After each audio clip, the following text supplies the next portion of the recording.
그들은 직관적인가요? 이야기를 하나 해드릴까요?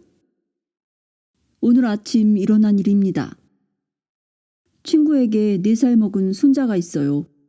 그 친구가 산타바바라에 방문해서 며느리와 어린 손자를 데리고 식사하러 나갔답니다.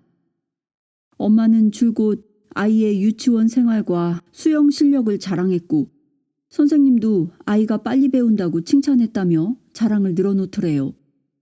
한마디로 겁이 없는 아이였어요. 그들은 근사한 레스토랑에 갔는데 식사 후 후식으로 커다란 초콜릿 무스를 먹을 작정이었어요. 아이는 그걸 기다리고 있었는데 마침내 크고 화려하게 꾸민 후식이 테이블 중앙에 놓이고 숟가락이 놓였대요. 아이 눈이 커지더니 싱긋 웃으면서 손을 뻗어 후식을 자기 자리로 가져다 놓고 먹기 시작하더랍니다. 아이가 앉아서 계속 먹기만 하니까 엄마가 참다가 말했죠. 얘야, 넌 겁이 없다는 말이 무슨 뜻인지 아니? 아이는 숟가락을 내려놓고 인상을 찡그리더니 엄마를 보고 말했어요. 네, 알아요. 그게 무슨 뜻이라고 생각하니? 엄마가 물었죠. 나 자신을 믿는 거죠. 라고 아이가 말했어요. 4살 먹은 아기가 한 말이랍니다. 겁이 없다는 것이 그에게 무슨 뜻으로 여겨지는지 설명한 말이에요. 아이가 한 말은 아주 명확하죠. 이런 아이들은 자신을 믿어요. 만약 그들 스스로 옳다고 믿는 행동에 대해 잘못됐다고 얘기하면 아이는 당신이 무슨 말을 하는지 스스로 모르고 있다고 생각하죠. 그래서 나는 부모들에게 말합니다. 아이에게 뭔가를 하지 말라고 하는 대신 한계를 정해주라고 말입니다. 이렇게 말하는 겁니다. 자, 이제 왜 그걸 하고 싶은지 내게 설명해 주겠니? 앉아서 한번 얘기해보자. 네 생각은 어떤지 말이야. 그냥 나하고 생각해보는 거야. 만약 네가 그 일을 했다면 무슨 일이 일어났을까? 아이가 자신에게 무슨 일이 일어날지 생각한 걸 말하면 이렇게 물어봅니다. 그래, 그럼 넌 어떻게 해야 하지? 그러면 아이는 자신이 어떻게 할 것인지 말할 테죠. 당신은 어린 인디고 아이에게 이렇게 대해야 합니다. 그렇지 않으면 아이는 대화를 하려고 들지 않을 거예요. 당신의 아이가 휴머니스트 인디고일 때는 예외이겠지만 다른 인디고 아이라면 결코 당신과 말하려고 하지 않을 겁니다. 어리다는 것이 구체적으로 몇 살을 말씀하시는 건가요? 아이들이 말하기 시작하면 곧바로 그렇게 해야 합니다. 당신은 바로 그때부터 마음을 열고 말해야 합니다. 사소한 것까지 모두 말하도록 시켜보세요. 젖먹이 아이라면 어떻게 하죠? 갓난 아기라도 그렇게 할 수 있습니다. 아이들과 함께 이야기를 많이 하세요. 잡담하듯이 시시콜콜 이야기하세요. 많은 이야기를 들려주세요. 지금 네 기저귀를 갈아줘야겠구나. 지금 꼭 해야 하거든. 그렇게 하지 않으면 네 살갗이 벗겨질지도 모른단다. 또 기저귀를 갈아야 너도 기분이 좋고 나도 기분이 좋단다. 울지 않을 거지? 그래야 나도 걱정하지 않지. 그러면 우리 둘 다 기분이 좋아질 거야. 안 그래? 우리 기저귀를 갈자꾸나. 당신은 말하기 시작하면 어린아이일지라도 어른인 것처럼 대하라 라는 아주 중요한 지침을 제안하신 적이 있었어요. 맞아요. 어린아이라고 무시하면 안 됩니다. 당신이 아이들을 낮추어 대하면 그들은 당신 면전에서 폭언을 하게 될 겁니다. 그들은 머리가 하얗다거나 주름이 많다고 존경하지 않습니다. 인디고 아이에게 존경을 얻도록 해야 합니다. 인디고 아이들이라는 주제에 대해서 당신이 가장 중요하게 생각하는 내용은 무엇입니까? 무엇보다 그들의 이야기에 귀를 기울이는 것이 중요합니다. 아이들에게 솔직하게 대하고 권위를 내세우려는 일은 포기하십시오. 아이들에게 그들이 필요한 것이 무엇인지 말하도록 하세요. 그들에게 왜 그것을 줄 수 없는지, 또 왜 그것을 가져도 되는지 설명해 주세요.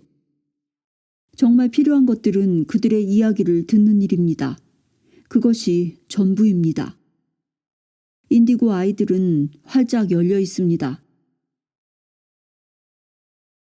다시 말하면 현재에 살라는 말씀이군요.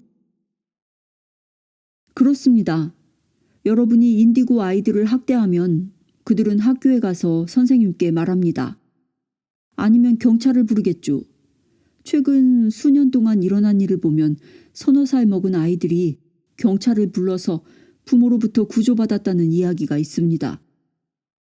만약 이 아이들이 학대를 받는다면 이 아이들은 곧 권위에 도전할 겁니다.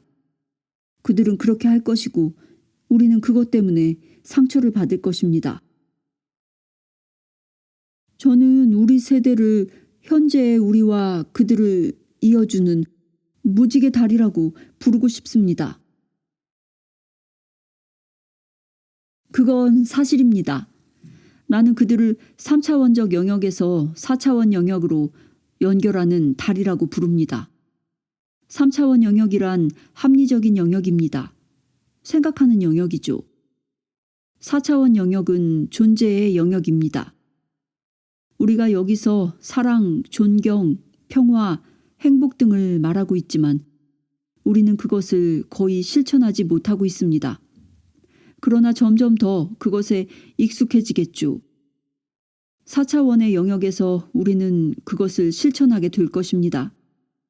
그리하여 전쟁은 무익한 것이며 다른 사람을 무시하는 것은 결국 자신을 죽이는 것과 같다는 사실을 깨닫게 되겠죠. 이 아이들은 이미 그것을 알고 있습니다. 첫 인디고 강습회에 부모와 아이들을 초청했었죠. 부모들은 거기서 아이 돌보는 사람에게 아이들을 보살피도록 했어요. 한 명당 4아이를 돌보게 했죠. 오후에 우리는 방으로 아이들을 데리고 왔습니다. 그리고 부모들은 아이들이 서로 행동하고 질문하는 것을 보고 있었습니다. 우리한테 오래된 전동 타자기가 있었는데 그걸 거실 중앙에 놓았어요. 그 밖에 다른 잡동사니들이 주변에 흩어져 있었죠. 우리는 거실에 놓을 컴퓨터가 없었어요. 아이들은 전자세대 아닙니까? 한 아이가 전동 타자기에 앉았고 다른 아이들은 조금 떨어져서 놀고 있었죠. 이것은 놀라운 실험이었어요. 한 아이가 전동 타자기를 가지고 놀자 다른 아이가 와서 쳐다보고 있었어요. 잠시 후 타자기를 가지고 놀던 아이가 일어나자 쳐다보던 아이가 전동 타자기를 차지했죠. 그러자 모여있던 아이들 중에 다른 아이가 와서 앉아서 또 보고 있었어요. 그들에게는 줄이 없었는데도 마치 줄지어 서 있던 것처럼 그 기계 앞에서 모두 똑같이 행동했죠. 그렇습니다. 이 아이들은 줄을 서지 않아요. 맞아요. 부모들도 그 광경을 보고 있었어요. 15명 가운데 단지 한 아이만 가서 부모 무릎에 앉았어요. 다른 아이들은 부모에게 전혀 관심을 갖지 않았어요. 어느 해에 있었던 일인가요? 그때가 1984년이었죠. 아이들이 요구했던 건 단지 자신이 존중받았는지, 인격체로 대우받았는지 하는 것이었어요. 그것은 아이나 어른이나 차이가 없는 것이죠. 내 손자한테도 재미있는 이야기가 있어요. 그 애가 8살이 될 때까지 아이에게 장난감 무기를 사주지 않았어요. 아이는 총을 가져본 적도 없고 전쟁 도구를 갖고 놀아본 적도 없었죠. 딸은 아이가 전자게임을 하는 것도 원치 않았어요. 아이가 3살이 되었을 땐데 어느 날 아침 나는 욕실에서 머리를 매만지고 있었죠. 내게는 헤어 아이론이 2개 있었어요. 하나는 뜨겁고 하나는 차가운 것이었는데 나는 뜨거운 걸 사용하고 있었죠. 아이는 차가운 걸 들고 가서는 빵빵 하는 거예요. 그래서 나도 내 것을 들고 빵빵 했죠. 우리는 빵빵빵 하면서 집을 이리저리 뛰어다니기 시작했어요. 딸이 그러더군요. 엄마, 아이와 그런 놀이 하시면 안 돼요. 얘가 먼저 시작했어. 나는 그러면서 손자와 아주 즐겁게 놀았답니다. 아이가 8살이 되었을 때 내게 와서 할머니, 내가 크리스마스 때 무슨 선물 받고 싶은지 아세요? 그러더군요. 모르겠는데 뭘까? 닌텐도 세트요. 그러자 이를 본 딸이 말했죠. 설마 엄마가 사주시려는 거 아니겠죠? 나는 한바탕 웃고 나서 생각했죠. 나는 그의 할머니야. 아이가 내게 부탁한 거라고. 이젠 내 딸애도 이런 일을 다룰 수 있어야 해. 그래서 나는 시내에 가서 손자에게 닌텐도 세트를 사주고 집에 가버렸어요. 2달 후 내가 딸의 집에 갔을 때 딸이 말하더군요. 엄마, 콜린에게 닌텐도 세트를 사주셔서 정말 감사해요. 내가 그랬죠. 그럼 물론이지. 나도 안단다. 그러자 딸이 그러더군요.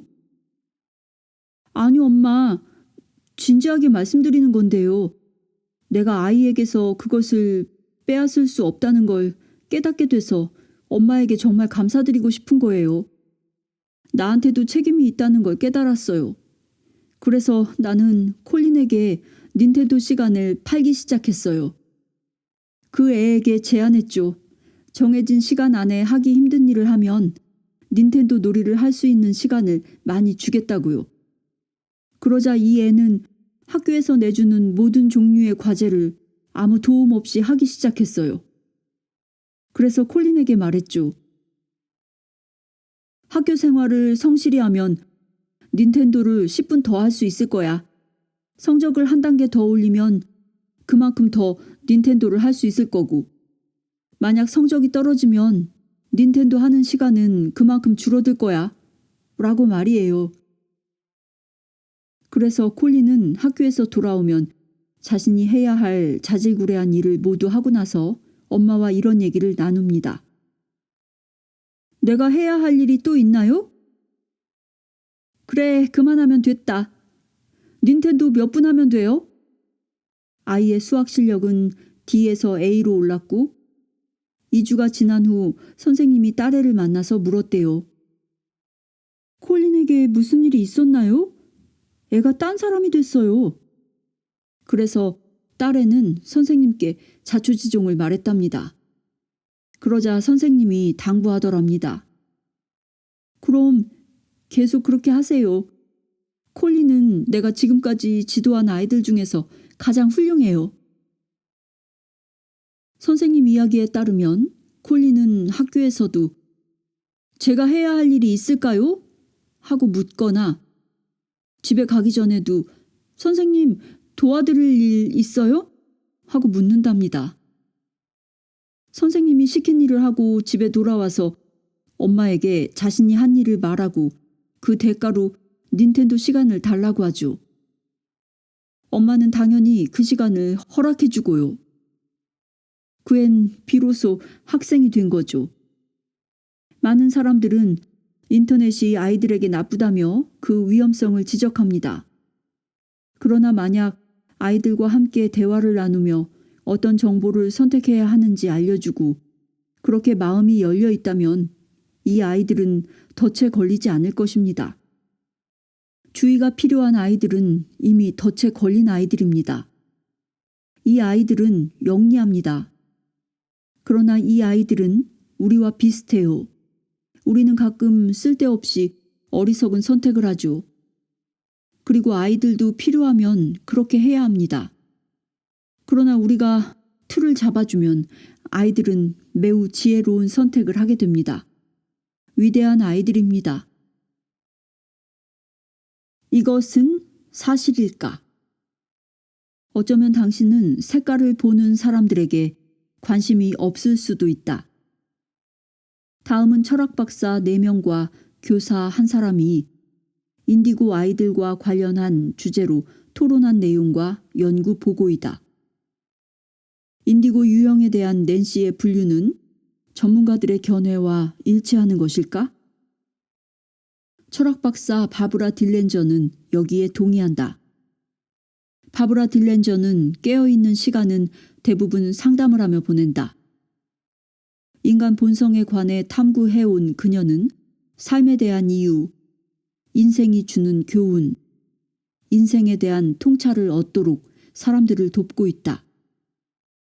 그녀는 인간을 관찰하고 변화를 수용하면서 인간의 많은 유형들을 알게 되었는데 그런 유형학이야말로 인간이 자신이 누구인지 알아가는데 커다란 도움이 된다는 걸 알았다. 그녀는 정말로 인디고 유형들을 보아왔고 우리에게 이런 정보를 주는데 주저하지 않았다. 우리는 이 책이 나오도록 각별한 도움을 준 그녀에게 깊이 감사한다. 인디고 아이들에 대하여 바브라 딜렌저. 낸시 테프가 인디고 아이들을 관찰하면서 발견했듯이 인디고 아이들에게는 4가지 유형이 있다. 휴머니스트, 개념론자, 아티스트, 그리고 아주 드물긴 하지만 인터디멘셔널 인디고. 그들의 행동은 유사한 점도 있지만 확연히 구분되는 차이도 있다. 다음은 인디고 아이들이 실생활에서 겪는 3가지 경험이다. 아티스트 인디고, 휴머니스트 인디고, 개념론자 인디고의 경험을 살펴보자. 아티스트 인디고, 사명 이야기. 트래비스는 아티스트 인디고 유형에 속한다. 그는 음악적인 재능을 타고났다. 4살 때 이미 만돌린으로 대중 앞에서 첫 콘서트를 가졌다. 그리고 5살 땐 리틀 인디고 밴드를 조직했고 9살 땐 국가 경연 대회들을 휩쓸었다. 그 후 그때 연주한 곡들이 첫 CD로 녹음되었다. 14살 때 만든 솔로 앨범은 10위권 안에 들기도 했다. 그는 모든 곡을 직접 작사하고 편곡하고 연주했다. 시카고 트리뷴지의 음악 비평란에서 그는 만돌린계의 모차르트라는 호평을 받았다. 다음은 그의 콘서트에서 일어났던 일이다. 그날 남편과 나는 대략 3천여 명의 청중 앞에서 트래비스가 연주하는 걸 듣기 위해 연주회장으로 갔다. 나는 화장실에서 우연히 2 여자가 나누는 이야기를 들었다. 남편이 하도 오자고 해서 왔어요. 음악을 들으면 내 기분이 훨씬 더 좋아질 거라고 생각했나 봐요. 그들 이야기를 들으면서 나는 그녀가 얼마 전까지 임신 중이었는데 2주 후 태어날 아기를 그만 잃어버렸다는 사실을 알게 되었다. 그 사이에 트래비스는 무대 위에 올라 있었다. 그는 9살 때 작사한 노래 할아버지의 죽음에 관한 곡 안아주세요를 연주했다. 이 노래는 내 애창곡 중 하나로 인생의 많은 경험에 관해 말하면서 우리가 신의 도움으로 그것을 어떻게 끌어안아야 하는지 말하는 곡이었다. 일어선 사람들의 우레와 같은 박수 속에서 콘서트는 끝났다. 나는 화장실에서 보았던 젊은 여자를 보았다. 그녀는 트래비스와 이야기를 나누고 있었다. 그녀는 눈물을 글썽이며 트래비스에게 말했다. 네가 부른 마지막 곡이 내 아픔을 치유하는 데 도움이 되었어. 고맙다. 여기 온 것이 정말 기뻐. 트래비스도 그녀에게 감사를 표했다. 그녀가 시야에서 사라지자 트래비스는 기타 연주자에게 다가가 10대 특유의 은어를 던지면서 하이파이브를 주고받았다. 아주 좋았어. 이제 끝났다. 온몸으로 삶을 살아가고 있다는 느낌에 내 마음은 다시 벅차올랐다. 그는 이제 17의 성숙한 나이가 되어 연주와 작곡을 하고 있다. 정말이지 사명을 잘 감당하는 인디고 스타이다. 휴머니스트 인디고. 가정에서의 훈련. 토드는 휴머니스트 인디고이다. 할머니 집을 방문했을 때 언짢은 사건이 일어났다. 할머니 침대맡에는 아름다운 음악 소리가 나는 중국인 얼굴 모양의 어릿광대 인형이 있었다. 그것은 할머니가 아끼는 인형으로 남편에게 선물 받은 것이었다. 어릿광대의 슬픈 표정을 보면서 토드는 자신의 과거에 있었던 어떤 일이 떠올랐다. 그래서 인형의 머리를 산산이 부숴버리고 싶은 충동이 생겼고 거침없이 그 일을 해버렸다. 할머니는 큰 충격을 받았다. 토드는 서너 살 무렵이어서 아직 죄의식이라는 감정은 없었다. 평정을 되찾은 할머니는 이미 그를 안아 올려 침대에 앉혔다. 그리고는 떨리는 목소리로 물었다. 네가 가장 아끼는 장난감은 무엇이지? 경찰 트럭이요. 토드가 말했다. 할머니가 말씀하셨다. 내가 지금 너의 집에 가서 너의 새 경찰 트럭을 부숴도 될까? 아니요. 토드는 눈을 크게 뜨고 말했다. 좋아. 이 집은 할아버지와 할머니의 집이고 이 집에서는 어떤 것도 일부러 깨트려서는 안 돼. 할머니가 말을 이었다. 우리는 우리에게 행복을 주는 이 집이 좋단다. 만약 네가 할머니라면 너는 지금 뭐라고 말할까?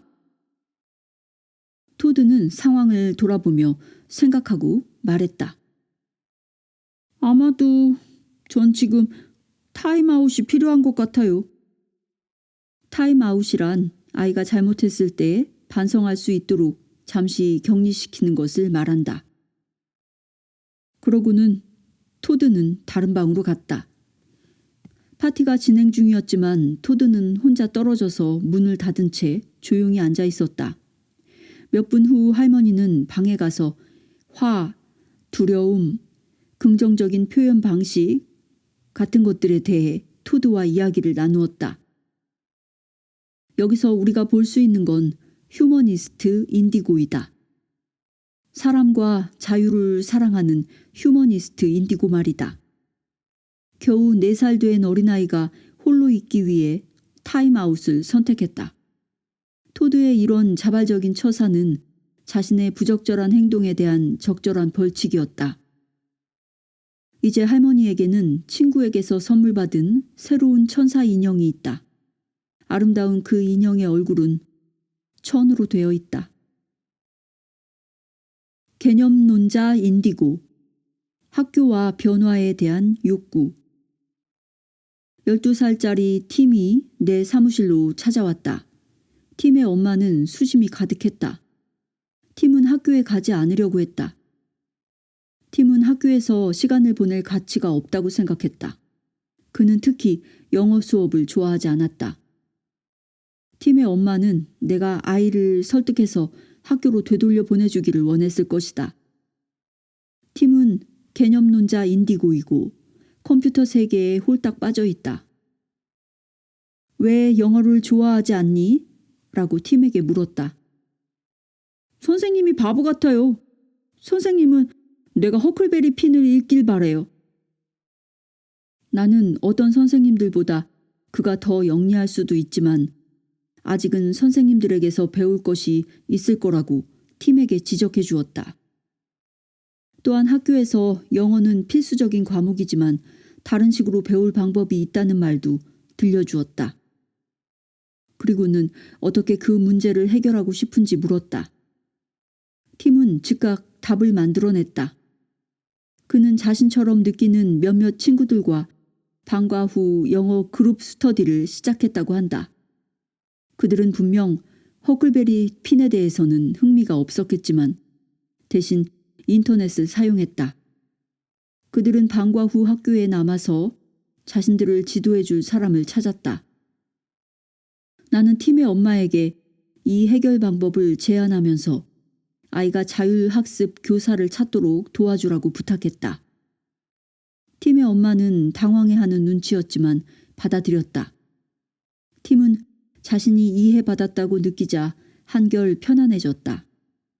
학교에 대한 불만이 모두 해결되진 못했지만 대신 영어 수업을 인터넷으로 지도받는 데 만족했다. 지금 그는 다시 학교에 다니고 있다. 명석하고 개념론적인 그의 사고는 엄격하고 권위적인 교육 체제에 변화가 시작되었음을 보여준다. 현재의 많은 학교 시스템은 뛰어난 인디고의 사고 능력을 받쳐주지 못한다. 그런 과정을 거치며 팀의 엄마는 교육 개혁의 열렬한 옹호자가 되었다. 우리보다 더 영리하다? 인디고에 대해 토론을 하다 보면 이와 연관된 또 다른 현상이 드러난다.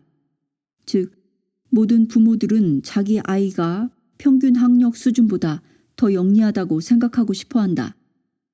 실제로 보고된 기록을 보아도 이 사실을 뒷받침해주고 있다.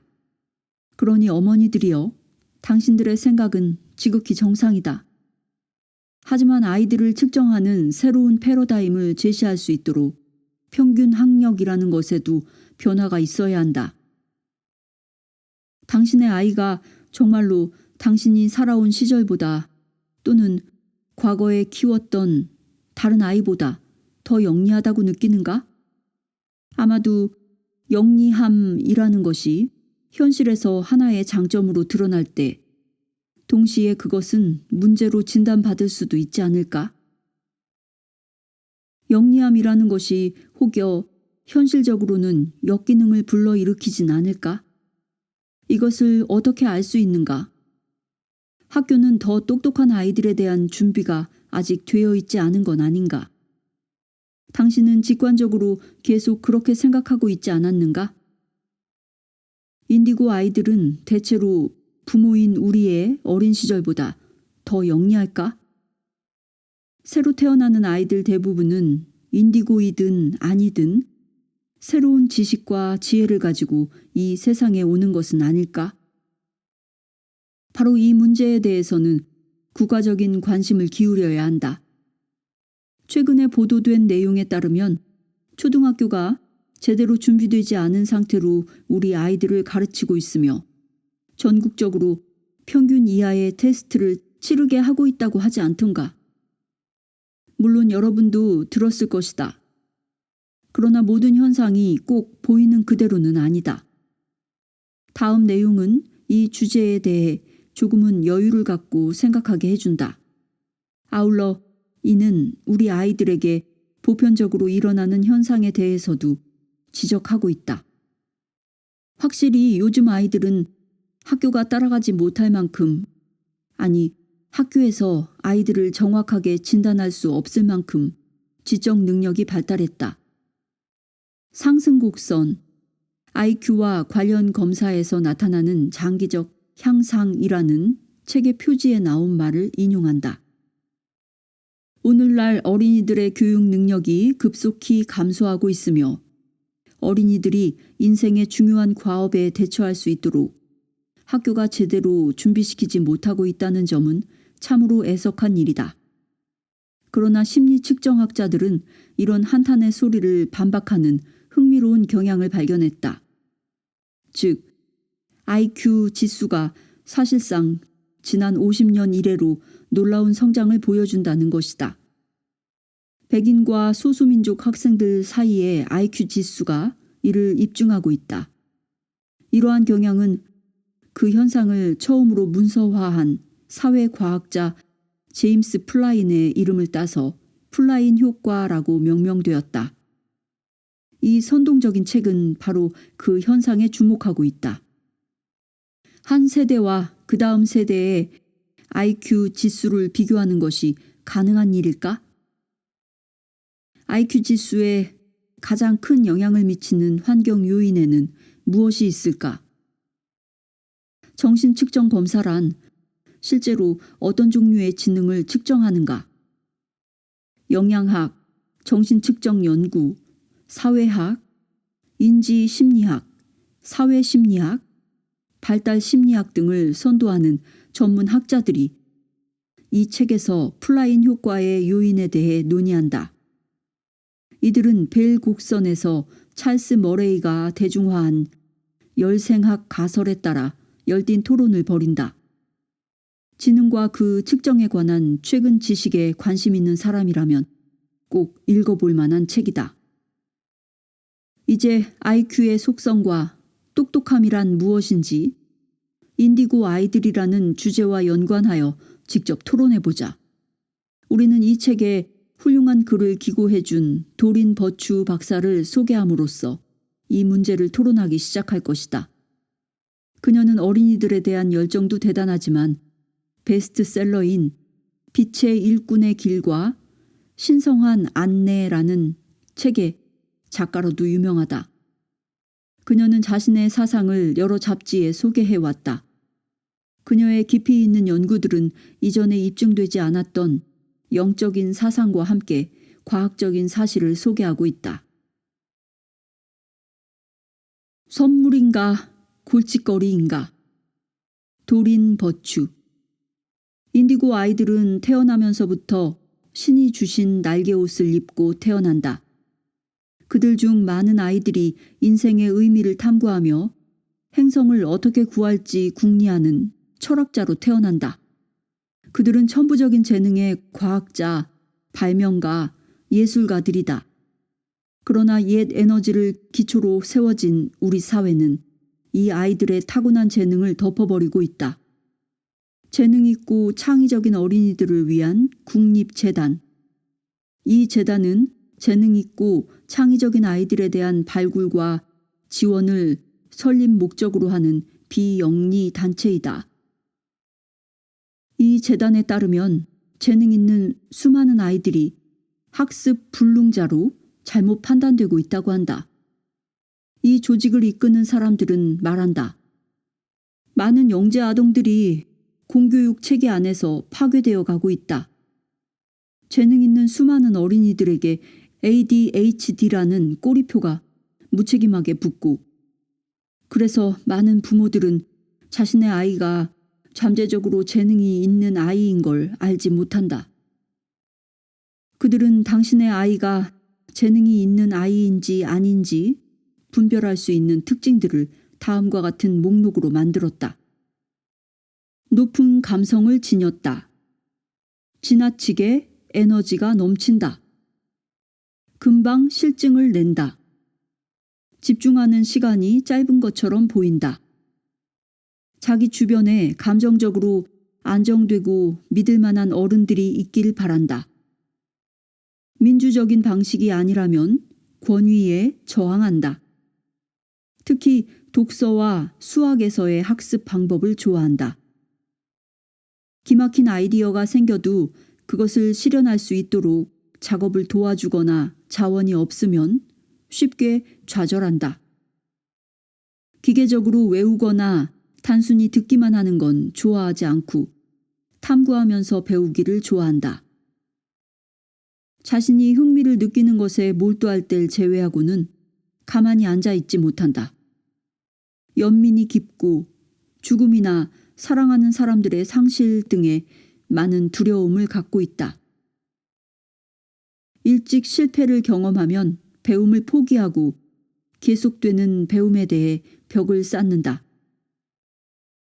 내가 보기에 이 목록은 마치 인디고 아이들을 분별해내는 방법 같다. 여기에서 발표한 목록은 우리의 연구 결과와 일치한다. 재능 있는 아이들은 자신이 위협을 당하거나 소외감을 느낄 때 뒤로 물러나 어딘가에 소속하기 위해 자신의 창의력을 희생시킨다. 우리가 검사한 아이들이 높은 IQ 지수를 나타냈지만 그들은 종종 얼어붙은 창의력을 내보였다.